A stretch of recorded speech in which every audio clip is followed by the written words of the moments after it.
What's going on? I'm gonna read a chapter from a book, The Kybalion, Hermetic Philosophy by 3 Initiates. And I'm gonna read the mental transmutation. But first I'm gonna read like the all of the principles that they state. The principle of mentalism, the principle of correspondence, the principle of vibration, the principle of polarity, the principle of rhythm, the principle of cause and effect, the principle of gender. So with the this chapter, mental transmutation, which I actually, when you say transmutation, it's really just changing something's form. So I don't like to say transmutation. I like to say like mental overcoming or mental conquering. Because if you just transmutate something and you're just changing the form, that actually kind of like leaves it subject to the laws of polarity, the principle of polarity and rhythm, because if you just transmute it and it changes its form, that means it's going to be in a law of polarity, and it can go, the pendulum can swing again, and the law of rhythm also, because something goes in, goes out, up, down. So you could transmute something and then change its form, but that means it's subject to go back to the same form which you transmuted. So I say overcoming, because it's like you're using what it is as a tool and a stepping stone.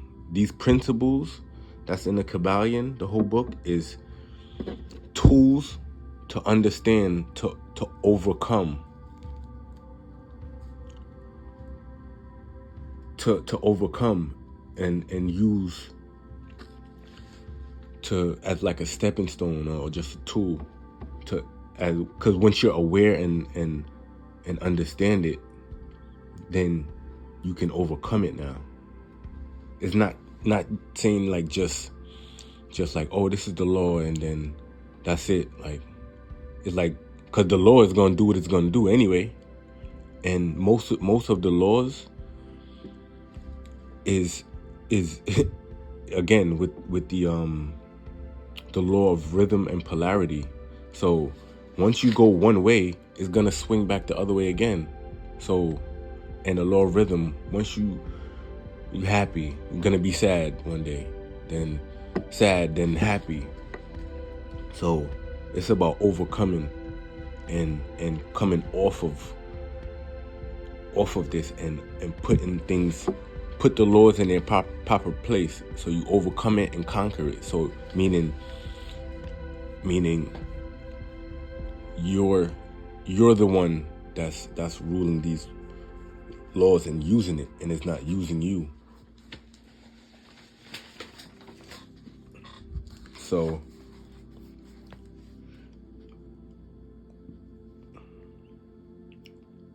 as we have stated, the Hermetists were the original alchemists, astrologers, and psychologists. Hermes having been the founder of these schools of thought. From astrology has grown modern astronomy. From alchemy has grown modern chemistry. From the mystic psychology has grown to modern psychology. But it must be supposed that the ancients were ignorant of that which the modern schools supposed to be their exclusive and special property.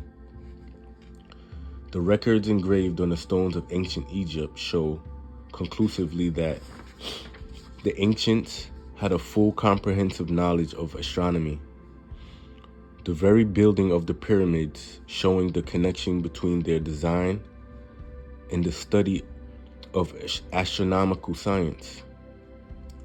Nor were they ignorant of chemistry, for the fragments of the ancient writings show that they were acquainted with the chemical properties of things.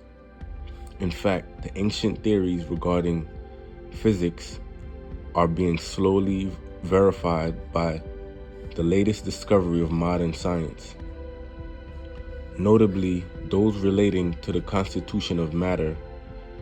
Nor must it be supposed that they were ignorant of the so-called modern discoveries in psychology.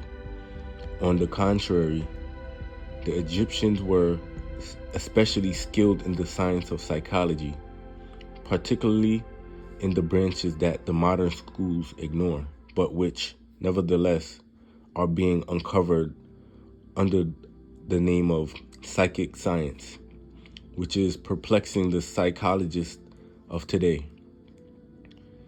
and making them reluctantly admit that there may be something in it after all. The truth is that beneath the material, chemistry, astronomy, and psychology, that is, the psychology in its phase of brain action,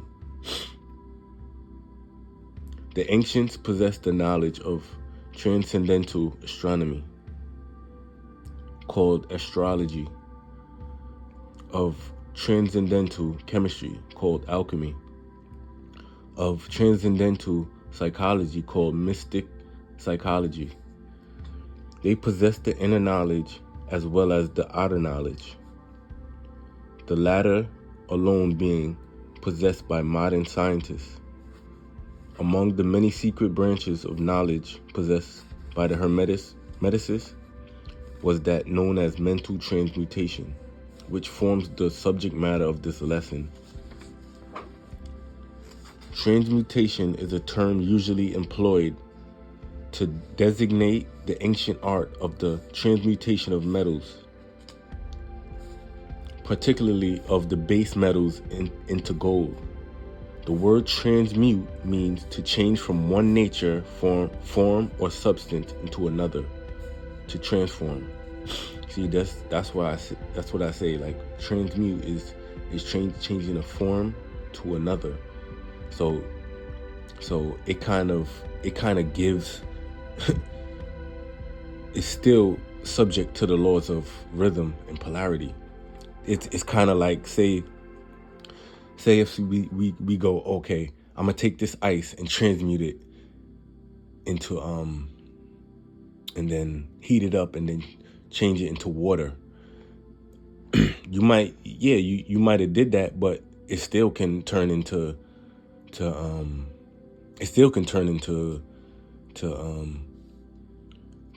ice again. And accordingly, mental transmutation means the art of changing and transforming mental states, forms, and conditions into others. So you may see that mental transmutation is the art of mental chemistry. If you like the term, a form of practical mystic psychology. But this means far more than appears on the surface. Transmutation, alchemy, or chemistry on the mental plane is important enough in its effects to be sure, and if the art stopped there, it would still be one of the most important branches of study known to man. But this is only the beginning. Let us see why. The first of the 7 hermetic principles is the principle of mentalism. The all is mind, the universe is mental, which means that the underlying reality of the universe is mind. And the universe itself is mental. That is, existing in the mind of the all. And notice, they say, existing in the mind of the all. So that's a separation. The all and the mind is a separation. So the all has a mind. So the mind is all, the universe is mental. I definitely get that, but we definitely have to understand that the all has a mind, and that's also not real. So the mind is a tool. Is a tool. I always say, always seek what you truly are, and you will find out that that's what's within everyone else, and all is one, and the anything externally is a tool. So even the mind that they say is the all, the universe is mental, this is a tool. It's still a tool. We shall consider this principle in succeeding lessons, but let us see the effect of the principle if it be assumed to be true. If the universe is mental in its nature, the mental transmutation must be the art of changing the conditions of the universe. Along the lines of matter, force, and mind.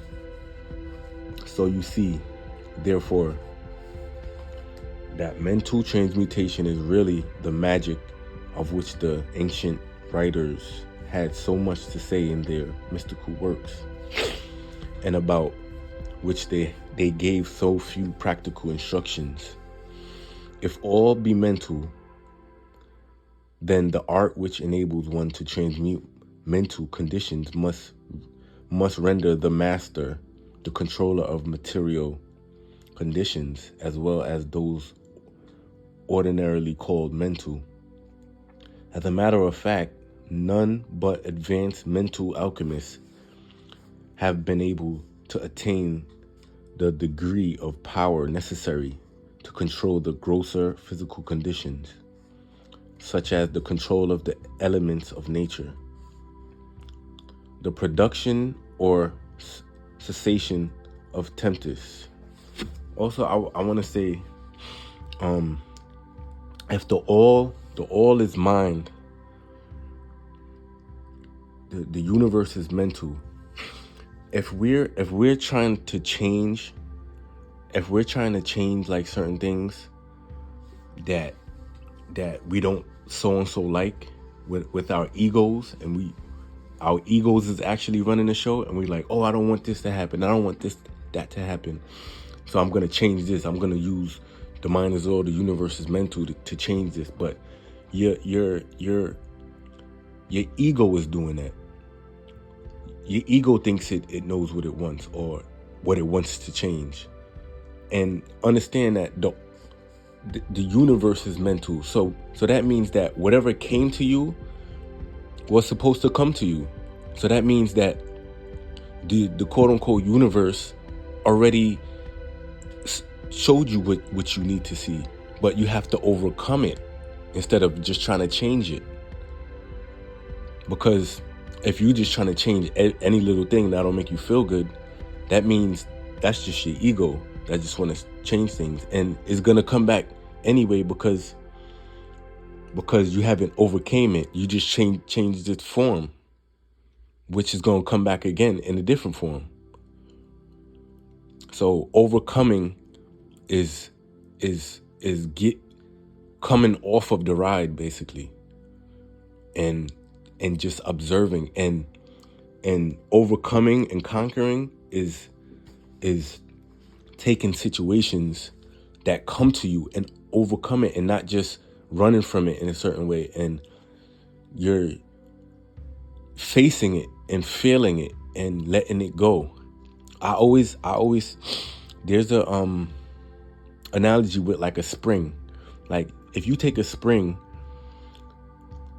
a spring and then you try to get rid of it, say, okay, I don't like this situation, so I'm gonna get rid of it. And then you step on the spring. No matter what you do, how long you step on that spring, once you let go of that spring, or you take your foot off that spring, it's gonna bounce right up again. And what we should be doing is observing a situation and facing it, and then understand it and let it go by and learning from it. So with that same spring that you try to hide it by just stepping on it, if you took that same spring and stretched it out, like used it and stretched it out, that spring is no longer, you can no longer use it anymore because it's stretched out. That stretching out of the spring is like you facing the situation, understanding it, going through it, and learning from it, and overcoming it, and let it go by.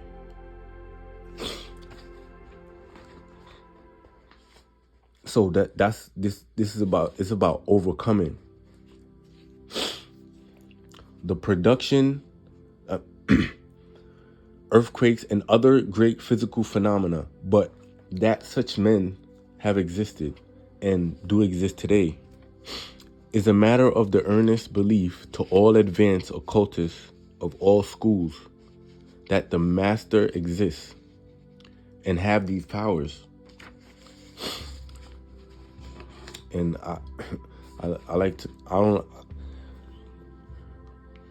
I do these with like different books and stuff, because to like kind of also give my perception, not because I think I'm smarter than anybody or anything, but you know, I'm just me and I have my own perception. So just to give somebody else my perception, and you know, good to hear others' perception just to get different views on one thing, so you're more knowledgeable. But also I do it because to demystify, because a lot of people get discouraged on a spiritual path because the way people talk about certain things and the names they use and the words they use, and it seems like so unattainable, and it's really not like that. Like, it's really so, like they say the master exists and have these powers, like master and powers, and like when people hear these things, it's like it seems so like unattainable. But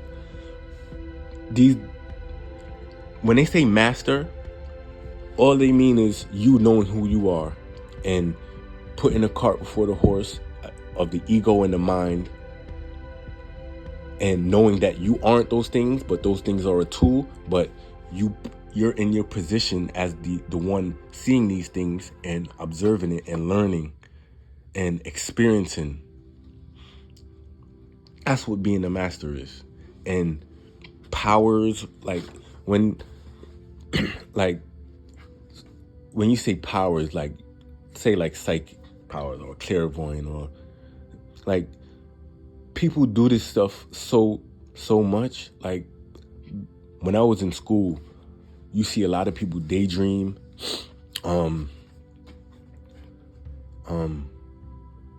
and that's clairvoyant, and it's normal to them, but they just don't know how to like word it, or when you say powers, they don't understand that what they're doing is quote unquote what people are calling power or whatever. And because it seems so simple that people don't want to take it like what they're calling it, like powers, because they're expecting something so like out of this world, not knowing that what they do all the time is what these people are calling powers or whatever. The best teachers assure their students, having had experiences which justify them in such belief and statements. These masters do not make public exhibitions of their powers, but seek seclusion from the crowds of men in order to better work their way along the path of attainment. We mention their existence at this point merely to call your attention to the fact that their power is entirely mental and operates along the lines of higher mental transmutation. Under the hermetic principle of mentalism, the universe is mental. But school students and hermeticists of lesser degree than masters, the initiates and the teachers, are able to freely work along the mental plane in mental transmutation. In fact, all that we call psychic phenomena, mental influence, mental science, new thought phenomena, etc., operates along the same general lines. For there is but one principle involved, no matter by what name the phenomena be called. The student and practitioner of mental transmutation works among the mental plane, transmuting mental conditions, states, etc. according to various formulas, more or less efficacious. The various treatments, affirmations, denials, etc. of the schools of mental science are but formulas, often quite imperfect and unscientific, of the hermetic art. The majority of modern practitioners are quite ignorant compared to the ancient masters, for they lack the fundamental knowledge upon which the work is based. Not only may the mental states of oneself be changed or transmutated by hermetic methods, but also the states of others may be, and are constantly transmuted in the same way, usually unconsciously, but often consciously, by some understanding the laws and principles. In cases where the people affected are not informed of the principles of self-protection, and more than this, as many students and practitioners of modern mental science know, every material condition dependent upon the minds of other people may be changed or transmutated in accordance with the earnest idea, will, and treatments of person desiring change conditions of life. The public are so generally informed regarding these things at present that we do not deem it necessary to mention the same at length. Our purpose at this point being merely to show the hermetic principle and art underlying all of these various forms of practice, good and evil, for the force can be used in opposite directions according to the hermetic principles of polarity. In this little book, we shall state the basic principles of mental transmutation, that all who read may grasp the underlying principles and thus possess the master key that will unlock the many doors of the principle of polarity. We shall now proceed to a consideration of the first of the hermetic principles, the principle of mentalism, in which and explain the truth that the all is mind, the universe is mental. In the words of the Kybalion, we ask the close attention and careful study of this great principle on the art of our students, for it is really the basic principle of the whole hermetic philosophy and of the hermetic art of mental transmutation. I want to say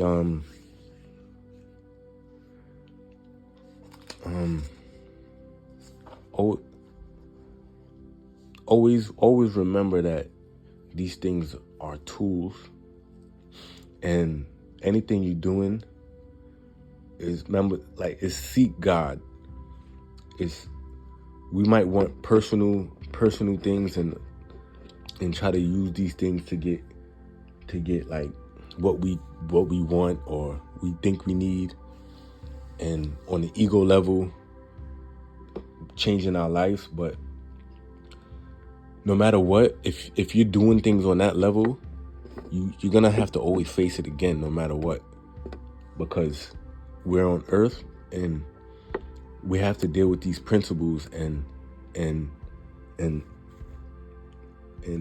it's gonna come.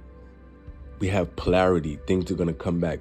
There's nobody that's gonna be smiling 24/7, all day, every day, for the rest of their life. So everything ain't gonna always go your way 24/7 on an egotistical level. But when you overcoming and conquering is when these things happen and things ain't going your way and you not smiling, you still know who you are.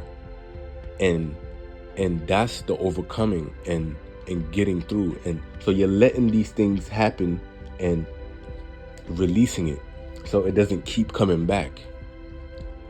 It's like if we do things on an ego level and then say, oh, I'm gonna change this and I'm gonna do what I want. It's kind of like you put something through a filter, and then you put that filter. The filter goes. The water gets filtered, and then it goes to another filter that goes back from where it came from, and then it goes through the filter again, and then it goes back to where it came from. When you overcome and know who you are, you know that you're the one that poured the water in the filter. So now you're just looking at the filter do its job, and then you're not affected in that way. And now that you're in that position, you take the filter and fix it now, and you put the filter where it needs to go, and it doesn't keep going around and around. So now the water's filtered and it's fully filtered, and you let it go, and it did what it had to do. And now you're not attached to this filter. Now you're like, all right, on to the next. I just fixed the filter, and then now I let it go. And you know that you're not the filter. So instead of being in the filter and then it just going around and around and not doing anything, being filtered and then unfiltered, filtered, and then you're just in a cycle. This is what overcoming is. And also things like let's say mantras and affirmations and things like that. If you're doing these things for like personal things, a lot of times, and on an egotistical level, a lot of times, like we'll probably do a bunch of affirmations, and then it's not going to bring you true happiness. These things that you think you're doing on an ego level, instead of, if you're not overcoming these things and being who you are, if you're trying to get $1 million and then you're doing a bunch of affirmations and you don't know who you truly are, when you get that $1 million, you're not going to be happy. So when you don't have that $1 million, know who you truly are and find happiness where you already are. So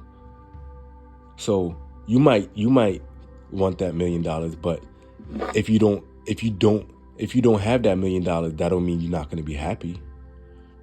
Be happy already. So if you do get the $1 million, then ain't nothing going to change. The only thing is, now I'm happy, and now I have $1 million, and that's it.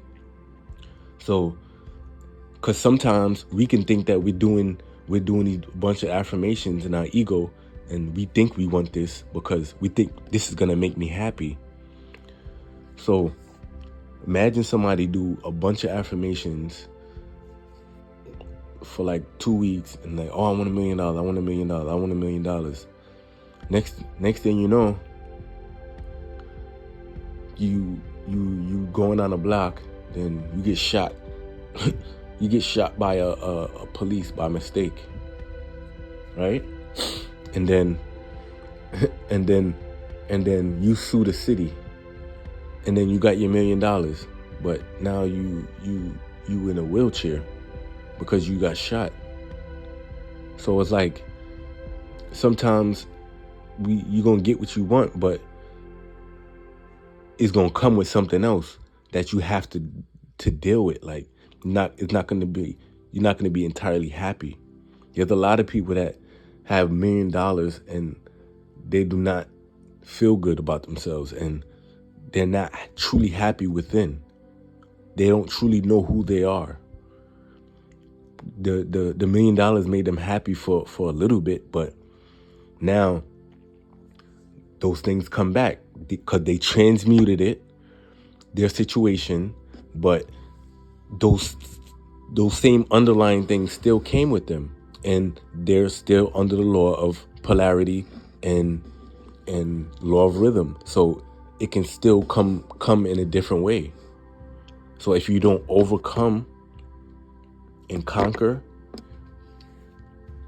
this is what and even in the Bible where they say have dominion over the world, it's not like a slavery type dominion, or like, oh, I'm the boss and yeah, I run this. No, it's knowing who you are and knowing that you're the all, the same all that's within. And when I say God and the all and all of these things, and know that your mind would try to take up on that also, and your ego would try to play up on that also. So when you saying you're God, this is in like a humble way. You mean like, not like, oh, I'm God and I'm better than you, or no, you're God. And guess what? The person that you're looking at is also what they are with past their mind, their personality, and their character, and even their astral. All of these at the core, they're the same thing you are. So nobody's really special. And anyway, it's just people that just have a certain awareness of what they are. The person that you might call ignorant is just not aware of who they are. And you're just aware. It's like somebody, you go to sleep, two people go to sleep next to each other, then y'all having a lucid dream together, and then one say, yo, we got a body, we got like a body on a bed. And then the other one like, you wildin', like, what are you talking about? You're aware of that dream, that lucid dream that you're both happening, where you both fell asleep, but the other person is just not aware that there's another body. And that's what's happening here. Is people are just not aware of different things. They don't have realized, and that's why this is self-realization, God realization, is realizing God, realizing that God state of which you are, of oneness. And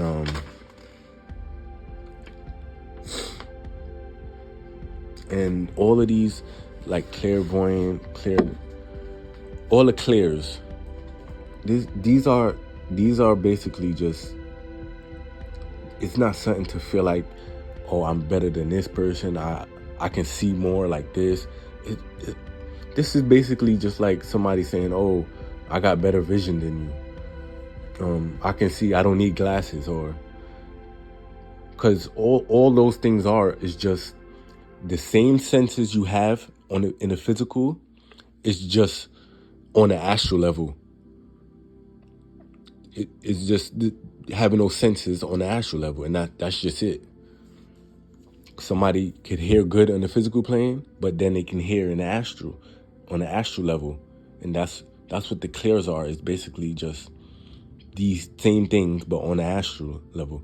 And the thing is those things that we're using in the astral, those same senses are the same senses that you use in the physical, because the astral is using the physical.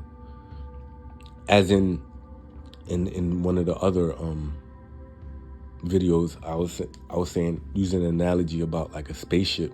I mean, a spacesuit, and you being in the spacesuit. You being in a spacesuit is the astral, and the spacesuit is the human body. So the astral is using this physical body to manifest, or to be here on Earth. So I try to like say these things to like demystify, because this is something that's within all of us, everybody. Nobody's really better. It's just like let's say there's like a big race, a huge marathon or something, and everybody is making it to the end of the marathon, but some people are just gonna come first. So when we say levels, or people try to seem more than other people, it's just you probably finish the marathon, or you're probably more near the end of the marathon. And there's some people, imagine being in a marathon and you finish, and then you go back, and then you start talking to people like, oh, I finished the marathon, and you slow, and I'm better than you. That's what it's like when we talk about like levels on the spiritual level and stuff like this. What people should do is, if they finish that marathon, what they should be doing is going back and then encouraging people, or helping them the rest of the way. Go back, and the people that's in the back, you say, all right, I'm gonna go back and try to encourage them. And this is why you have like teachers and coaches and stuff like this, because they already seen like the whole marathon already, and they know the ins and outs, and they can help in a way, and encouraging you or teaching you certain things.